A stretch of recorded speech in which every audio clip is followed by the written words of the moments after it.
ഒരു വർക്ക് സ്പേസിലെ സ്ട്രെസ് എങ്ങനെ മാനേജ് ചെയ്യുന്നുള്ള ചോദ്യത്തിൻ്റെ ഉത്തരം എന്ന് പറയുന്നത് വളരെ ബ്രോഡാണ്, വളരെ ഡൈവേഴ്സാണ്. കൾച്ചർ അനുസരിച്ചും പല ആസ്പെക്ട്സ് അനുസരിച്ചും മാറും. പക്ഷെ എന്ത് പ്രശ്നം ഉണ്ടാണെങ്കിലും ജോലി റിസൈൻ ചെയ്യാനുള്ള ഒരു പ്രിവിലേജ് പലർക്കും ഉണ്ടാവില്ല. അതിൻ്റെ റീസൺ എന്താണെന്ന് പറഞ്ഞു കഴിഞ്ഞാൽ പലരെ സംബന്ധിച്ചിടത്തോളം ജോലി വളരെ ഇമ്പോർട്ടൻ്റ് ആയിട്ടുള്ളൊരു സാധനമാണ്.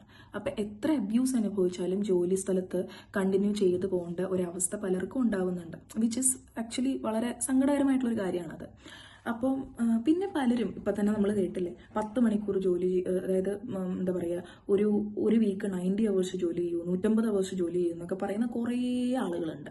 അപ്പോൾ അതുകൊണ്ട് ഉണ്ടാകുന്ന പ്രശ്നം എന്താണെന്ന് വെച്ച് കഴിഞ്ഞാൽ ആൾക്കാരുടെ പ്രൊഡക്ടിവിറ്റി ഇൻക്രീസ് ചെയ്യാൻ അവർക്ക് സമാധാനം വേണം, അവർക്ക് ഫാമിലി ടൈം വേണം, ഭക്ഷണം കഴിക്കാൻ സമയം വേണം, വെള്ളം കുടിക്കാൻ സമയം വേണം. അപ്പോൾ ഒരു ബോസ് എന്നുള്ള നിലയിൽ എക്സ്ട്രാ വർക്ക് ചെയ്യേണ്ടി വന്നു കഴിഞ്ഞാൽ എന്താ പറയുക, it is all about giving space to each other.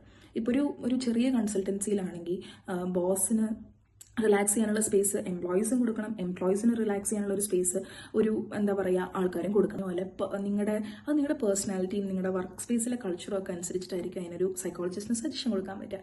അപ്പോൾ അങ്ങനെ ഇൻഡിവിജ്വൽ ആയിട്ടുള്ള പ്രശ്നങ്ങൾക്ക് 1-to-1 സെഷൻസ് മീറ്റ് ചെയ്യുക, നിങ്ങളുടെ പ്രശ്നങ്ങൾ ഷെയർ ചെയ്യുക. അതിലൊന്നും നിങ്ങളൊരു ബുദ്ധിമുട്ട് വിചാരിക്കേണ്ട ആവശ്യമേ അല്ല. Doctor Gayathri Menon, clinical psychologist, doctor Gayathri's wellness space.